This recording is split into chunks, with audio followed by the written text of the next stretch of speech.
voy a ponerlo a grabar, lo primero de todo, para que luego esté disponible. Y buenas tardes a todos. Soy Enrique Fanjul, de Iberglobal. Les doy la bienvenida a este nuevo webinario organizado por el Club de Exportadores Iberglobal sobre temas de internacionalización. Un ciclo de webinarios del cual el que vamos a celebrar hoy es ya el sexto, ¿no? Y que, digamos, esperamos que contribuyan en alguna manera, bueno, pues a paliar los efectos negativos del periodo de confinamiento, de cuarentena, etcétera, que estamos sufriendo, ¿no?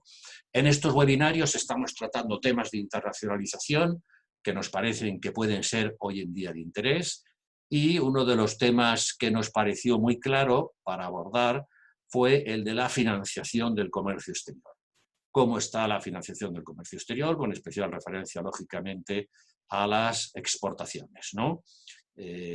Cómo se está viendo afectada por el COVID-19, cuáles son los principales instrumentos que se están utilizando actualmente, etcétera. Para ello contamos con un ponente muy acreditado, que es Ignacio Ramiro, responsable del Departamento de Crédito a la Exportación de Deutsche Bank España, un veterano miembro además del Club de Exportadores, lleva muchos años dedicado a esto, y yo, sin más prolegómenos, te paso ya la palabra, Ignacio, para que cuando quieras comiences tu intervención. Muchas gracias, Enrique. Muchas gracias al Club y a Iberglobal por organizar estas sesiones, que efectivamente, como mínimo, nos entretendrán un rato en el confinamiento, pero que nos mantienen cerca de la realidad laboral y del comercio exterior. Como ha dicho Enrique, yo llevo muchos años involucrado con el Club de Exportadores. Fuimos de los primeros, no de los fundadores, pero de la siguiente jornada de socios del Club de Exportadores, y durante años estuve coordinando el grupo de trabajo de instrumentos financieros, que es a lo que me he dedicado casi toda mi vida laboral. Voy a tratar de hacer en la presentación, en el webinario, pues el repaso a una serie de consecuencias, de cosas que están pasando en el mundo de la financiación del comercio exterior, sin pretender ser exhaustivo.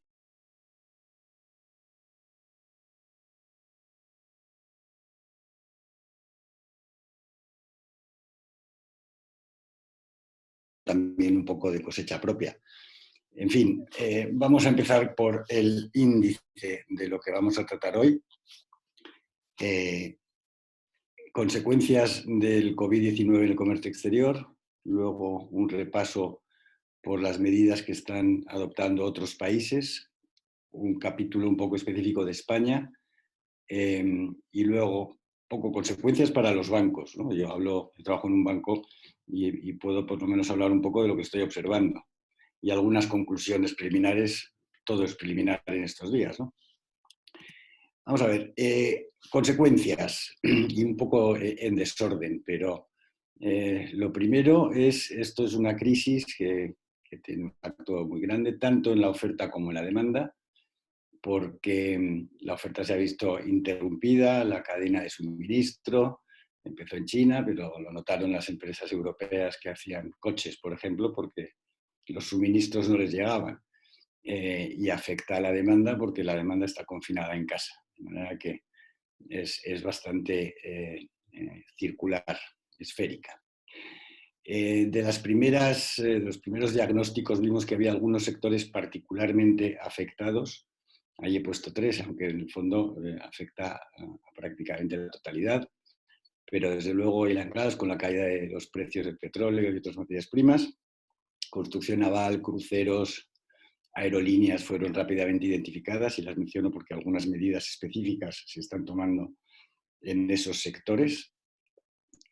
Luego vimos qué países son los más afectados, y claramente los países productores de materias primas y que sean dependientes de sus exportaciones, petróleo y otras, son los más afectados. También los países altamente endeudados. Aquí podríamos poner pobres, pero es que no solamente los pobres. Los países altamente endeudados ricos, o supuestamente ricos, como España o Italia, pero cuya bajada de rating tendrá impacto si se produce en la banca, como veremos más adelante. Los retrasos que se producen por estas restricciones de viaje y disrupción de las comunicaciones tienen impacto inmediato en los contratos, desde luego en los que se estaban negociando. Esta mañana hablaba con un exportador que estaba a punto de firmar un contrato y que por el confinamiento pues, no pudo permanecer en el país de destino y se quedó sin firmar. O sea que, y luego no es lo mismo negociar, muchos de estos contratos no pueden ser negociados solamente por teléfono y por correo electrónico y demás. Afecta también a la documentación, que también en la banca tiene un impacto directo, como mencionaré un poco más en detalle más adelante, en firmas, en todo lo que tenga que ver con papeleos. Y luego los retrasos en las ejecuciones de los proyectos que están en marcha, porque la gente que tiene que ir a ejecutar los proyectos a terceros países, pues no puede viajar. De manera que grandes retrasos. ¿Cómo afecta fundamentalmente a los exportadores? Les genera una tensión de liquidez y para eso se están tomando medidas, y los que pueden monetizan sus flujos comerciales. Un ejemplo hace 2 semanas, un deudor que tenía firmada una operación grande de crédito a la exportación con una previsión de utilización, como no era por hitos contractuales, era por su cartera de compras, pues tenía previsto utilizar esa facilidad crediticia a lo largo de los próximos 3 años, y lo que ha hecho es acelerarla. Acelerarla porque, por un lado, digamos egoístamente, pues hace caja. Pero si vamos un poco más allá, no solo egoístamente, porque hace caja para poder pagar también a sus suministradores. Aquí lo de la globalización y la intercomunicación entre todos los jugadores es clara, ¿no? ¿Y cómo afecta a los importadores o deudores? Pues no tienen liquidez, les afecta la solvencia, el rating, con lo cual su capacidad de endeudamiento se ve afectada. Y ya iremos viendo un poco cómo. O sea que esto es un poco una puesta en situación de los impactos que de manera inmediata se percibían en los primeros días, ¿no? En las siguientes diapositivas, y no voy a detenerme mucho, porque el mensaje más bien es que todos los países están haciendo algo, y entonces aquí estoy utilizando una que hemos preparado de uso interno. ¿Qué están haciendo las agencias de crédito a la exportación de los países de la OCDE en general? Entonces, no me voy a detener porque entiendo que la presentación estará disponible, pero cada país está haciendo algo. Sobre todo, todos coinciden en que lo más inmediato es atender a la necesidad de liquidez y de capital circulante de sus empresas nacionales, con un énfasis particular en muchos países en las pequeñas y medianas empresas. Con lo cual ahí vemos lo que hacen los austriacos, los canadienses, los daneses, todo el mundo. No me voy a detener en los detalles. La conclusión es que cada país, o una de las conclusiones es que cada país está haciendo, todos están haciendo algo, y en Europa cada país está haciendo lo suyo. No es lineal ni hay una actuación única en Europa, porque no está el sistema de crédito oficial de exportación de los distintos países armonizado, que es algo de lo que se lleva hablando pues varias décadas. Me voy a tener un poco más, tampoco mucho, porque entiendo que la información de las líneas test de ICO está en la prensa y muchas empresas lo están usando ya, pero un poco más en detalle empezaría por CESTE, que es la que menos ruido está haciendo, por aquello de que el importe son 2.000 millones de euros comparada con la del ICO, que se anuncian 100.000 y de momento va por una tanda de 10.000 y ahora una segunda tanda de 10.000. La de CESTE, ¿en qué consiste? Ha habido una aprobación de un límite especial de 2.000 millones de euros para una póliza que ya existía, que es la póliza de internacionalización, es una póliza para capital circulante de las empresas exportadoras, en la que se le abre un periodo de una ventana para utilizarla de 6 meses, y en la que hay algunos cambios sobre cómo venía funcionando la póliza anteriormente. De entrada, anteriormente la póliza tenía un una cobertura normal, estándar del 50%, caso por caso podrían hacerse excepciones, pero el estándar era el 50%, con lo cual a esas facilidades de capital circulante que los bancos ofrecían a las empresas, CESTE cubría el 50% de una manera estándar. Es una póliza que se había renovado CESTE en su ejercicio de renovación de distintas pólizas, que lleva ya algún tiempo con ello, y de ser una póliza que apenas se utilizaba, lleva décadas sin ser utilizada, pues ya venía utilizándose, pero ahora con el COVID-19 se le da una nueva vuelta. Por lo tanto, un primer cambio es que en principio son para... Esa CESTE puede asegurar de una manera razonablemente estándar hasta el 80% en vez del 50%, lo cual facilita a los bancos, que cuando lleguemos al capítulo bancos veremos las bondades de esa cobertura. Hay algunas excepciones de las compañías cotizadas, no cotizadas. El documento está en inglés porque lo habíamos preparado para asuntos internos y no he tenido tiempo de traducirlo. Tampoco, si hay algunas preguntas concretas, ustedes se podrán dirigir a sus bancos, a nosotros mismos, en fin, a CESTE o a ICO directamente, pero está en inglés, lo siento. Decía, el criterio de elegibilidad de las empresas excluye algunas, por ejemplo, las cotizadas. Lo importante es que tengan, si bien antes había que identificar contratos concretos de exportación para que la póliza fuera operativa, ahora simplemente con que la empresa tenga una cifra de negocios mayor al 33% en el exterior ya es elegible. Hay algunos otros criterios específicos, tiene unos plazos de entre 4 semanas y 6 años. Las facilidades que se pueden beneficiar de esto no son solo los préstamos, también pólizas de crédito, incluso avales no confirming como característica específica. Y CESTE está preparado para hacer una tramitación rápida y ágil de estas solicitudes que tienen que presentar los bancos. Las empresas no pueden ir directamente a CESTE, en la página web de CESTE ya especifica y tiene además bastante información, pero uno de los requerimientos es que el cauce para solicitar es a través de los bancos. A la derecha está la línea del ICO, la línea de garantías del ICO. Como decía, el primer paquete de 100.000 millones que aprobó un Real Decreto del Gobierno, se puso en marcha la semana pasada el primer tramo de, si no recuerdo mal, eran 10.000 y ahora vienen otros 10.000, o eran 20.000 y luego vienen otros 20.000, en este momento ya mezclo las cifras. Eran primero 10.000, que es, por lo visto ha habido una gran demanda y por lo tanto está preparada la segunda línea de otros 10.000.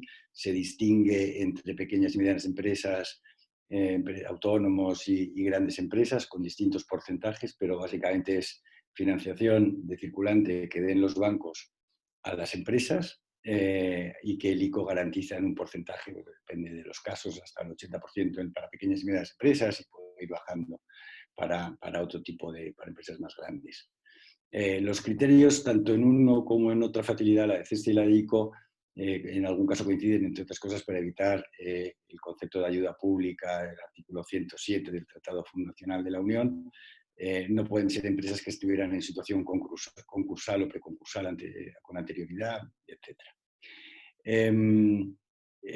Luego, cuando vaya a hablar de los bancos, que es de lo que venía a hablar yo, como el libro, mencionaré cuáles son el porqué de estas líneas tienen tanta importancia y el papel de los bancos, que es canalizarlo. Y eso está pasando no solo en las líneas españolas, sino en las del resto de los países. Los paquetes de ayuda de los gobiernos que son necesarios, imprescindibles para lidiar con esta situación, los bancos somos los canalizadores, los que tenemos que hacer llegar a las empresas, a la economía, todos estos paquetes de ayudas. Vamos a los bancos. Vamos a ver, en primer lugar, nos preguntamos si la banca estaba preparada para una situación así. Y mi respuesta o mi conclusión es que sí, no para COVID-19 ni para una pandemia, pero desde 2003, lo del 11 de septiembre de las Torres Gemelas y la crisis financiera de 2008 ha hecho que los bancos, en parte de motu propio, pero también en parte obligados por la legislación, la regulación, tenemos planes de continuidad de negocio, teníamos sitios alternativos de operar y la reacción a la crisis financiera también ha hecho que nos pille en general muy saneados, con una situación de capital muy distinto de lo que pasó en 2008, de manera que la banca, mi conclusión es que sí, que estaba preparada y lo estamos demostrando. El que esté trabajando el 80, el 90% de la gente desde casa y operando con bastante normalidad o con total normalidad, dadas las circunstancias, lo demuestra. ¿Qué es lo primero que vemos los bancos cuando se produce una situación de esta? Pues cómo nos afecta a nuestros riesgos, ¿no? Y ahí la distinción tradicional de riesgos no financieros y riesgos financieros. Los riesgos no financieros básicamente no cambia la situación. Tenemos una legislación muy estricta en muchas cosas y he puesto aquí algunos ejemplos. En antitrust, es decir, en que toda la legislación encaminada a evitar, a preservar la competencia, a evitar conflictos de competencia, sigue en vigor y no hay relajación. El Know Your Customer, que también es de los requisitos más pesados, la opción de nuevos clientes y la que conoce a tu cliente, no se relaja y ha habido consultas concretas si era posible atrasar algunas de las fechas para cumplir con compromisos con los bancos centrales y el regulador, y de momento no ha sido el caso. Sí ha habido, y esto es pongo ahí documentación en papel, la Cámara de Comercio Internacional ha aprobado, esto afecta sobre todo a créditos documentarios, donde se mueve mucho papeleo, pero que se pueda, preservando, por ejemplo, el principio de 4 ojos, preservando la integridad de los procesos, pero que se pueda, que se pueden aceptar, por ejemplo, PDFs firmados y no el original, ¿no? Y hay así otra serie de riesgos no financieros en los que todo se analiza y algunos se pueden relajar, otros no. Los riesgos financieros son fundamentalmente de mercado, de crédito y de liquidez. Y en la siguiente diapositiva hablo un poco de algunos de los aspectos que afectan a esto. En primer lugar, cosas prácticas, ¿no? Los retrasos en la ejecución de los proyectos hace que los periodos de disposición de los créditos haya que extenderlos, porque la empresa que no puede, el exportador que no puede ejecutar el contrato y no puede presentar la documentación, las facturas, el documento de embarque, packing list, seguros y demás, porque no está embarcando, porque no tiene allí a la gente que hace los trabajos y puede facturarlos, quiere decir que el proyecto que iba a hacerse en 12 meses o en 18 meses o 24 meses se va a extender, y a los bancos eso nos hace, como una consecuencia directa, es que tengamos que extender los periodos de disposición de los créditos, que tiene sus consecuencias en la firma de documentos con los deudores, en adendums a los convenios de crédito, de pólizas, de suplementos de pólizas de seguro, con cesto, con seguro privado, lo que sea. ¿Cómo nos afecta la liquidez? Lo que hemos observado, lo he mencionado un poco antes, en los clientes tratando de monetizar sus flujos comerciales, ha habido un requerimiento masivo de las empresas en todo el mundo de liquidez. Hoy en expansión venía que la banca, cómo está aportando eso. Lo que hace lo primero una empresa cuando tiene una situación de estas es que si tiene líneas de crédito no utilizadas pero disponibles, las dispone para lo que pueda pasar. De momento ya tiene la caja. El que tiene derechos de cobro en facturas que puede descontar, lo descuenta. Y eso hablamos de muchos centenares de miles de millones de euros. Como decía, creo que en expansión hoy salía que BNP 240.000, Deutsche 170.000, y de ahí para abajo cifras de esa naturaleza, ¿no? Por tanto, muy importante el apoyo público. Decía que la banca nos ha pillado en buenas condiciones comparado con cómo nos pilló por lo menos en 2008 con la crisis de Lehman, pero el apoyo público es fundamental y lo están haciendo para preservar la liquidez en el sistema y que los bancos puedan seguir prestando a las empresas y las empresas puedan seguir operando. El apoyo público se hace de diferentes maneras. El Banco Central Europeo, en Europa, tiene sus subastas semanales. Las cifras se han ido reduciendo, pero creo que hace 3 o 4 semanas la petición era de 130.000 millones que hacían los bancos europeos, luego ha ido bajando y se ha reducido mucho. y, por ejemplo, ha sacado el Banco Central Europeo una nueva edición del teleterreo, de la que luego también hablaré un poco. Pero luego están también las líneas ICO-CESTE en el caso de España y los equivalentes en otros países que están también dotando de liquidez al sistema a través de la banca. ¿Cómo nos afecta también al capital? Que es el segundo gran capítulo. Aquí sí hay alguna relajación de criterios y se están analizando y aprobando algunos ajustes temporales a maneras de contabilizar distintos conceptos por parte de los bancos, lo que nos permite seguir prestando y con una manera masiva, como decía, y eso lo están haciendo el Banco Central Europeo, en nuestro caso Banco de España aplicándolo, también el Banco de Basilea, que tiene un papel de regulador, y eso afecta a lo que llamamos los bancos los risk-weighted assets, lo que quiere decir que nos permite seguir prestando.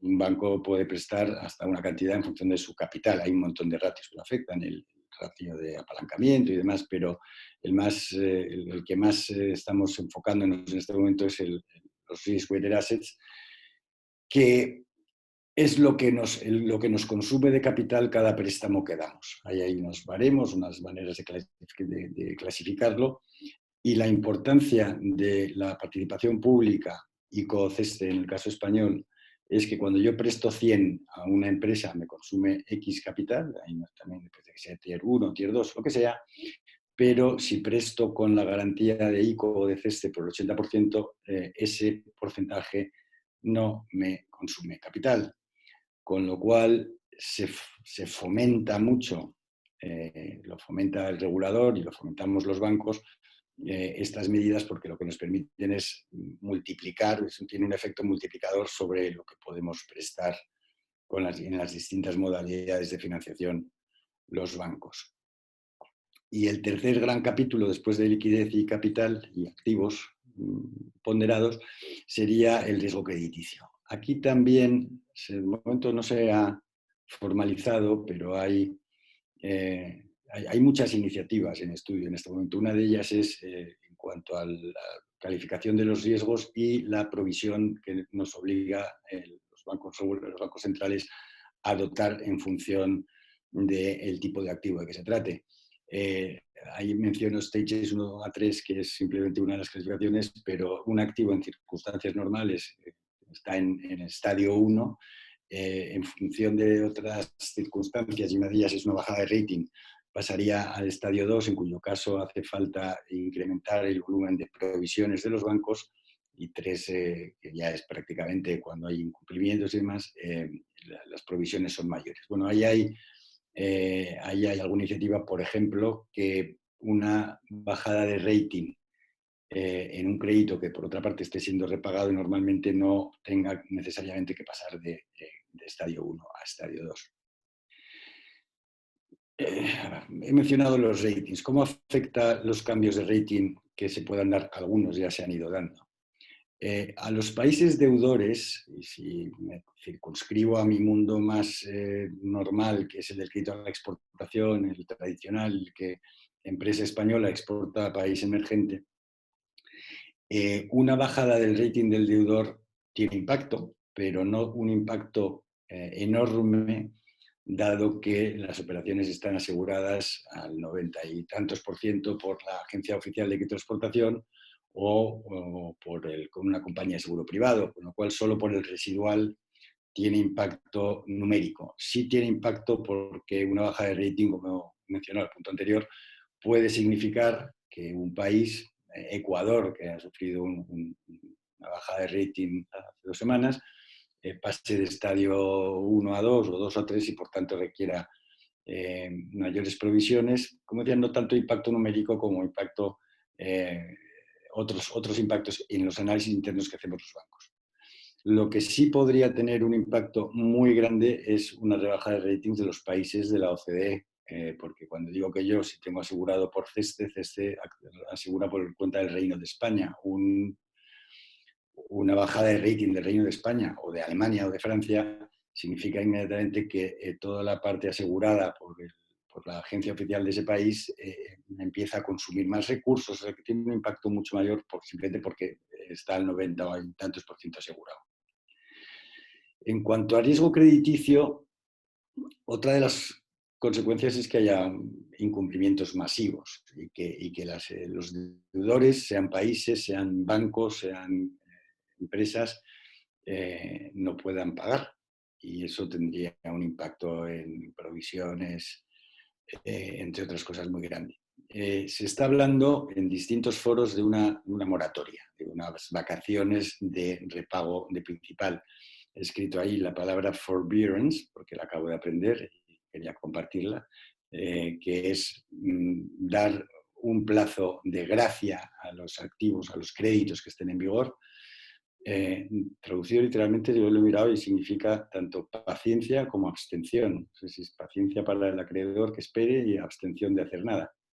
Y nosotros habíamos identificado, una persona de nuestro equipo recordó lo de la cláusula del niño, que en la banca peruana y chilena sobre todo, creo que en menor medida la banca ecuatoriana también, ya tienen incorporado a sus créditos a empresas, sobre todo pesqueras y agrícolas, porque cada X años, cada 7 8 años, la corriente del Niño afecta en el Pacífico a la pesca y a la agricultura de una manera dramática. Y lo que está previsto ya en esas cláusulas El Niño es que se produzca una moratoria y que las empresas no tengan que repagar el principal, no tengan que devolver sus financiaciones de ese año. Bueno, pues una iniciativa en esa línea, pero en varios foros ya está teniendo lugar.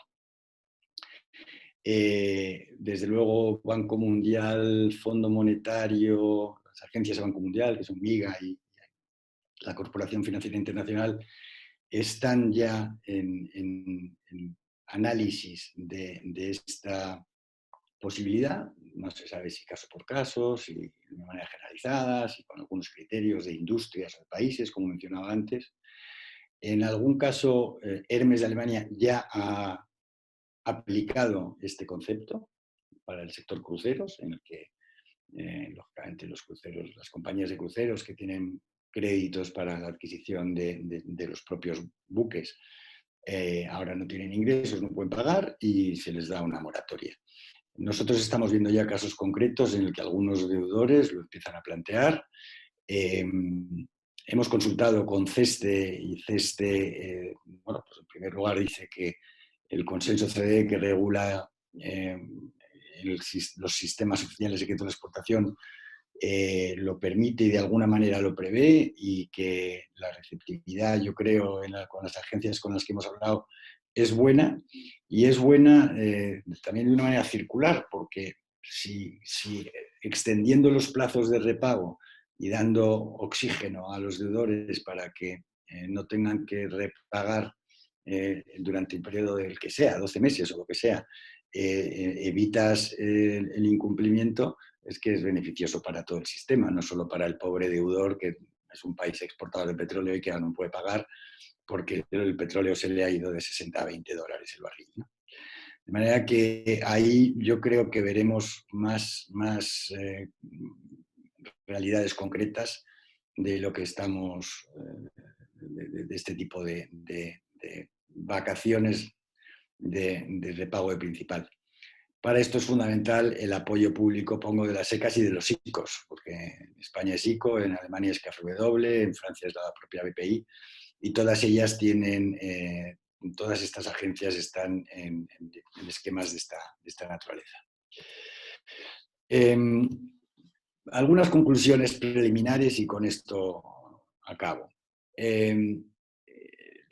Uno es simplemente constatar que la volatilidad que está produciendo una situación como la actual, en la que se anticipa una gran recesión y todos los problemas derivados de la pandemia y de sus consecuencias, la volatilidad afecta sobre todo a los mercados de capitales, en menor medida, pero también más al seguro privado, Political Risk Insurance privado, porque sus accionistas son privados, aunque también tienen unas mecanismos de apoyo y de igualdad de estatus con los créditos públicos que hacen que puedan verse menos afectados que los mercados de capitales, en los que los inversores buscan sencillamente la ecuación riesgo-rentabilidad, y que en el caso de una crisis aguda y acusada como la que estamos, aparte de un incremento del precio, en algunos casos lo que desaparece es la disponibilidad de dinero, ¿no?, de inversores.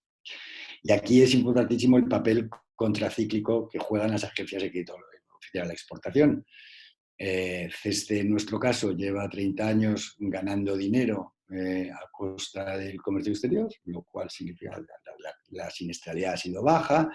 Se creó hace algunos años el Fondo de Regulación, el FRI, de tal manera que se dota tuvo una dotación inicial presupuestaria, pero luego se ha continuado dotando con las primas de nuevas operaciones y los recobros, y se iba desdotando con indemnizaciones. Bueno, el fondo ha ido creciendo y está por no sé cuántos millones en este momento. Este es el momento en el que el papel contracíclico de las agencias oficiales tiene que jugar y que tiene que tener un papel para estabilizar una situación tan atípica. Como estamos en conclusiones, voy a preguntar un par de cosas, pero estamos haciendo un business as usual y la realidad, bueno, los proyectos en ejecución se siguen ejecutando. Va a haber retrasos, se está viendo retrasos, pero no están cancelándose, que estemos viendo. Seguimos recibiendo nuevas solicitudes de financiación y la pregunta es, ¿nuevas ofertas? Las estamos haciendo. De manera que hay algunas cosas que están un poco en esperar y ver, en créditos comerciales que acompañan al crédito CESTE, pues hasta que no esté muy maduro conviene a lo mejor esperar un poco. Pero esta semana estamos, desde nuestro equipo de crédito de exportación en España, estamos poniendo en vigor una operación de unos 60 millones con CESTE y con seguro privado. Y, por tanto, hemos logrado que el asegurador privado entienda las bondades del proyecto, el plazo y demás, y continúe. En general, con las compañías de seguro privado lo que estamos viendo es, primero, pues, que hay una fase de esperar y ver, pero en algunos casos, cuando estamos diciendo, oye, esta operación está para entrar en vigor ya, entonces este es el momento, en algún caso ha habido un incremento de precio derivado de las distintas calificaciones crediticias, como decía antes, pero se están poniendo en marcha operaciones, de manera que no es que se haya acabado el mundo, la vida sigue y estamos trabajando con cuasi normalidad en ese sentido, atendiendo a todos estos cambios que se están produciendo.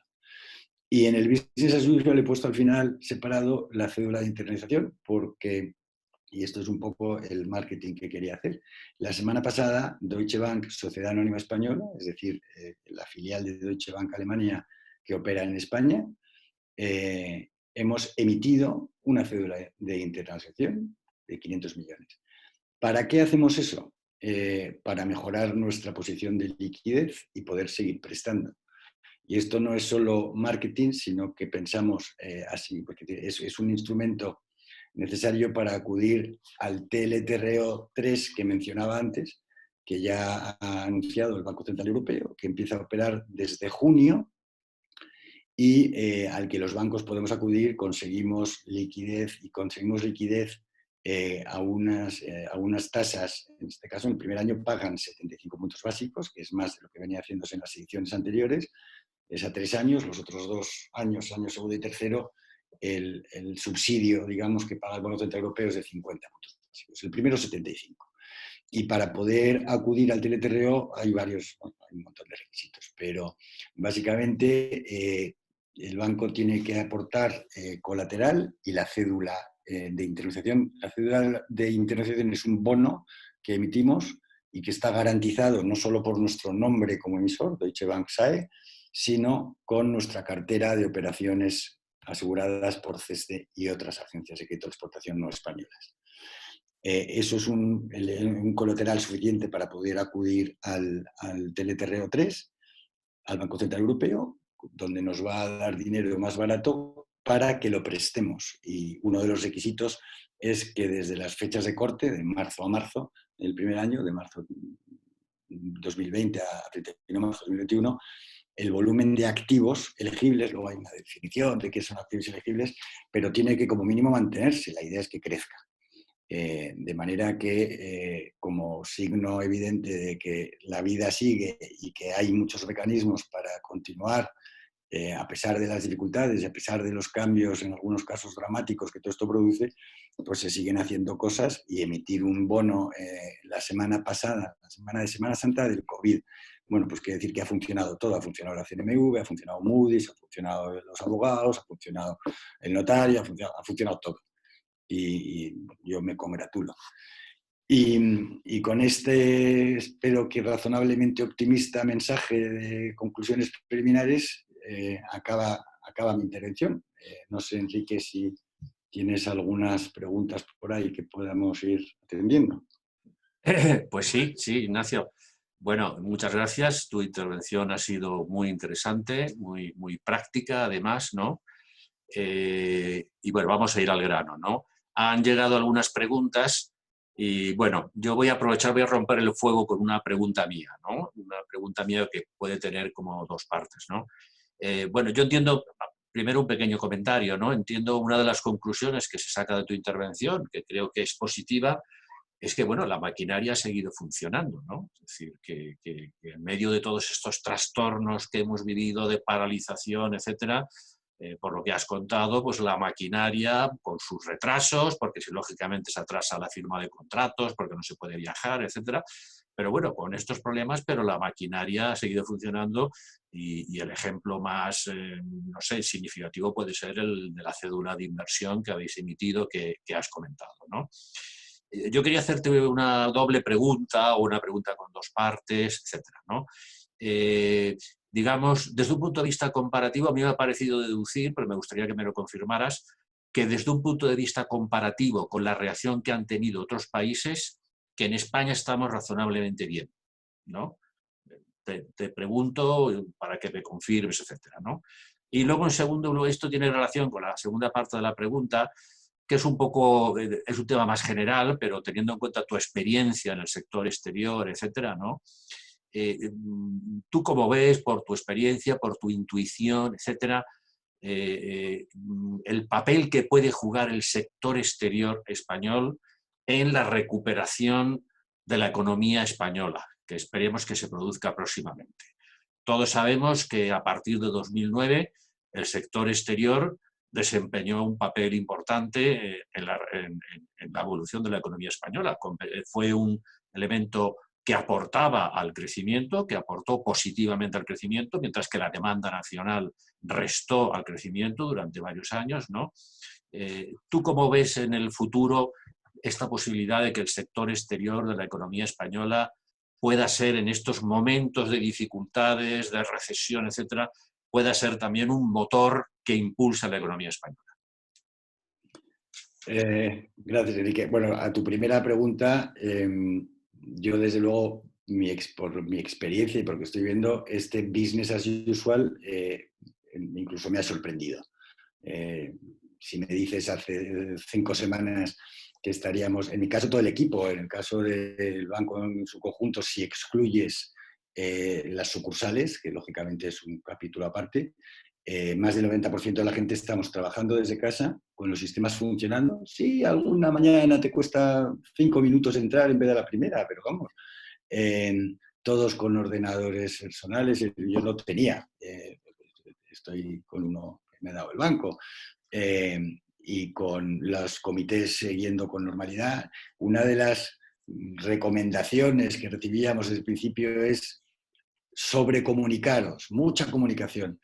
Estamos un poquito hartos ya de comunicación, pero fuera bromas, la comunicación está funcionando maravillosamente bien. Los foros, comités, grupos de trabajo, conference calls, claro que no es tan operativo, es tanta conference call, pero ¿no? La sensación es que está funcionando todo muy bien y sí, restricciones para viajar, por supuesto que hay, pero la vida sigue, estamos operando con normalidad, atendiendo solicitudes de desembolso de operaciones que están en marcha y poniendo operaciones en en marcha nuevas. ¿Cosas que se estén retrasando? Sí, inevitablemente, pero la vida está continuando con mucha más normalidad de lo que uno podría esperar.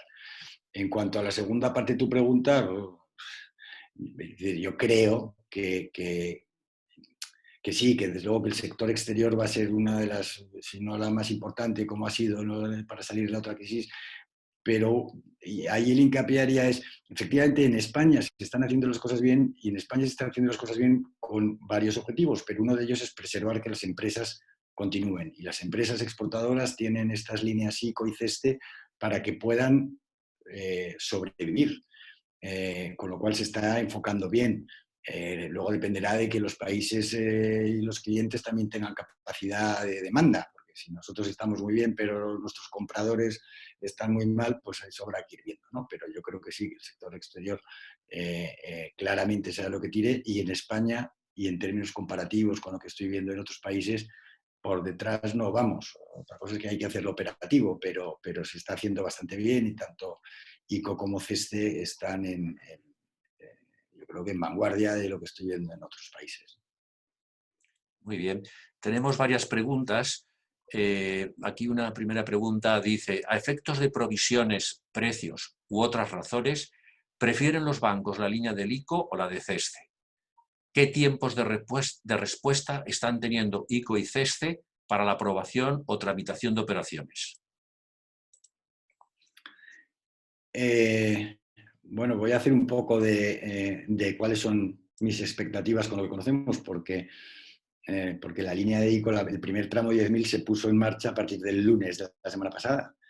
Pero vamos a ver, a efectos de provisiones, consumo de capital y demás, solo hay un matiz diferencial entre tener a ICO o a CESTE, y es que ICO garantiza y CESTE asegura, aunque CESTE tiene la opción de garantizar.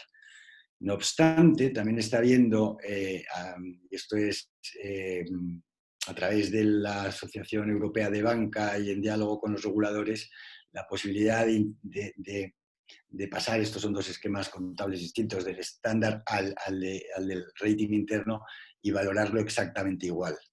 Eso en cuanto a la calidad crediticia. La calidad crediticia al final es la misma porque es Reino de España en los dos casos, pero el instrumento, el que sea seguro o garantía, es lo que podría tener algún matiz. En cuanto a rapidez, CESTE hace el análisis de las operaciones caso por caso. Lo que pasa es que ha establecido un mecanismo más ágil, no tiene que ir a algunos de los niveles de comisión de riesgos por cuenta del Estado o comisión delegada de asuntos económicos. En fin, ha simplificado el proceso, con lo cual pensamos que será rápido. En el caso del ICO, y sobre todo para la parte de las líneas que están divididas en tramos, lo que para pequeñas y medianas empresas, en principio tiene una aprobación automática. O sea, ICO descansa en la entidad financiera, en el banco que solicita el aval por el 80%, porque el banco asume ese 20%.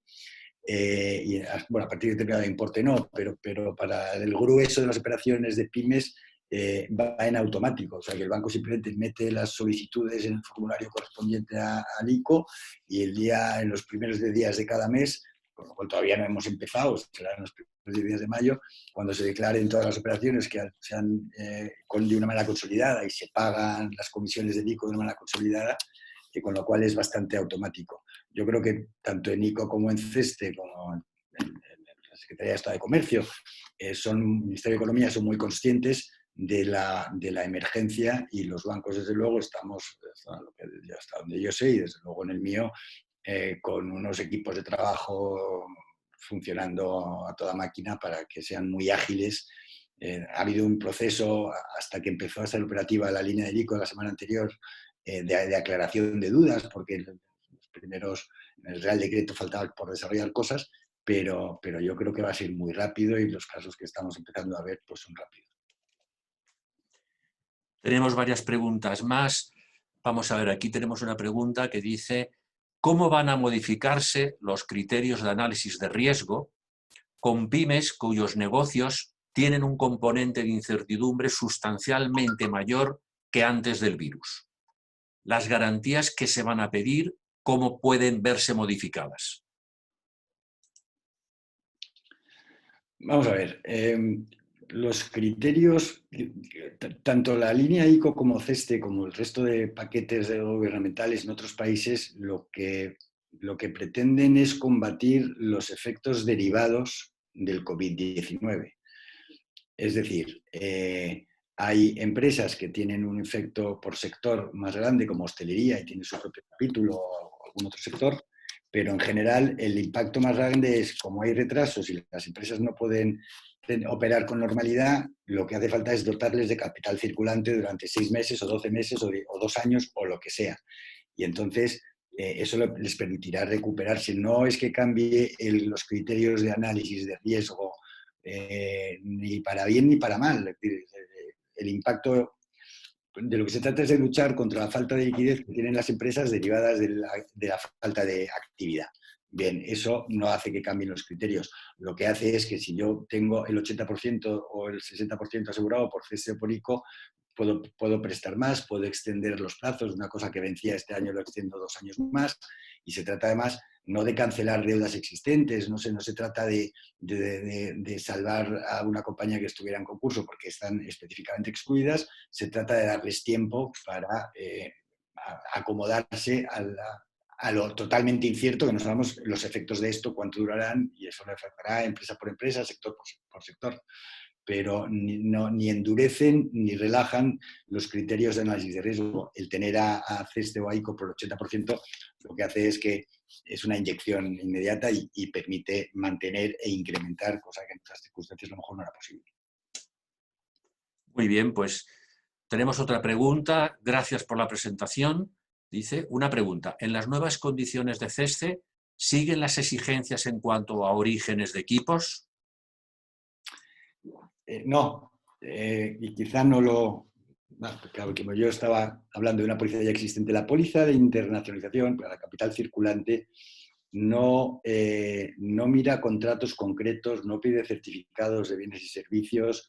Antes simplemente había que identificar contratos que estuvieran en ejecución, pero ahora ni eso. Ahora, con que una empresa pueda demostrar, declare que de su cifra de negocios más del 33% es en el exterior, ya es elegible. No se le va a preguntar datos concretos a la hora de construir el caso, pues cuanto más bonito esté puesto el caso, mejor, pero no se van a mirar contrato por contrato, ni facturas, ni orígenes. No es como en un crédito comprador normal y corriente, en la que se trata de contratos individuales. Aquí es darle circulante a las empresas con actividad internacional.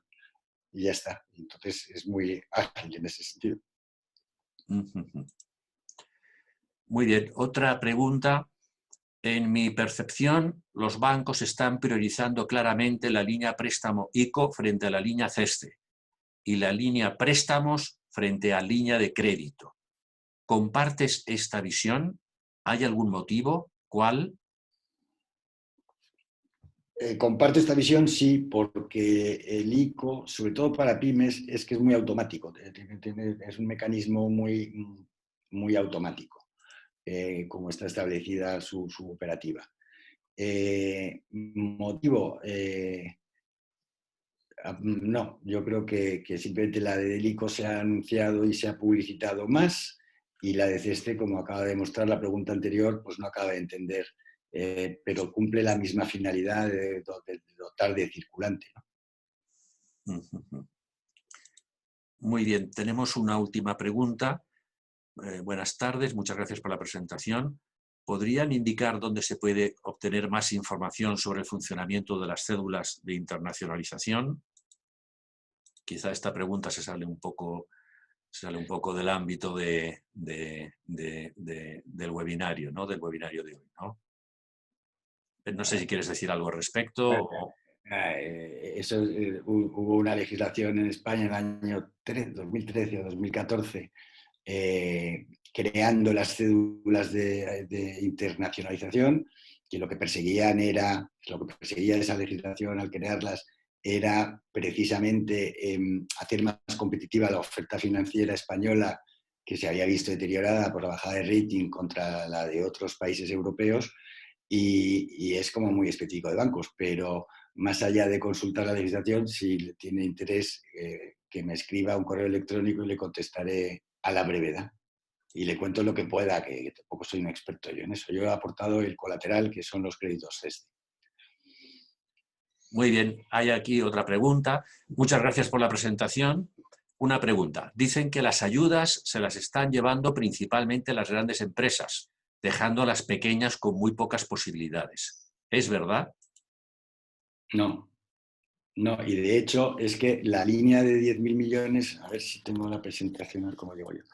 La línea de 10.000 millones, de estos primeros 10.000 millones del ICO, está dividida, o de estos primeros 20.000, perdón, son primeros 20.000, de los cuales 10.000 son para autónomos y pequeñas y medianas empresas y 10.000 para otras, de manera que el reparto es equitativo. Y de hecho creo que la ampliación, aunque esto me suena más por el periódico que porque lo haya seguido de cerca, la ampliación anunciada de los primeros 20.000 a los segundos 20.000 es solo para autónomos y pymes. Otra cosa es cómo se esté comercializando por cada banco y cómo esté llegando, pero claro, está claro que hace más ruido si llega una operación de 100 que sigan 100 operaciones de uno, ¿no? Uh-huh. Pero hay límites específicos para tanto pymes y autónomos como para no pymes o autónomos, es decir, grandes o más grandes, y por tanto no es así. Desde luego nosotros la demanda, hablo por experiencia de Deutsche, la demanda que estamos recibiendo de nuestros clientes y el diálogo que tenemos con ellos abarca todo el espectro. Muy bien, bueno, pues nos estamos aproximando ya a las 6. Muchas gracias a Ignacio Ramiro por su participación en nuestro ciclo de webinarios, por su intervención muy interesante, ¿no? Gracias, Ignacio, de verdad. Muchas gracias a todos. A los demás, a los participantes, les invitamos a seguir con nuestros webinarios. El próximo jueves tendremos un webinario destinado a Asia Central, oportunidades de negocio, oportunidades económicas en Asia Central. Y el próximo lunes vamos a tener una mesa redonda con la participación, vamos a cambiar un poco el formato y vamos a tener una mesa redonda con la participación de una serie de personas muy relevantes en temas de internacionalización. Va a estar el presidente de CESTE, por ejemplo, que hemos hablado mucho de CESTE, el presidente del Club de Exportadores también. Bueno, ya daremos más detalles, ¿no?, para informarse, como he dicho en anteriores webinarios, para informarse de estos webinarios, registrarse. Les recomendamos que sigan las redes sociales del Club de Exportadores y de Iberglobal, que se suscriban en Iberglobal a la web, donde ahí recibirán pues, los avisos de las actividades que realicemos, así como nuestras newsletters, etcétera, ¿no? Y ya dicho esto, pues nos despedimos. Buenas tardes a todos. Muchas gracias de nuevo, Ignacio. Y nos volveremos a ver para aquellos que quieran asistir el próximo jueves. Muchas gracias.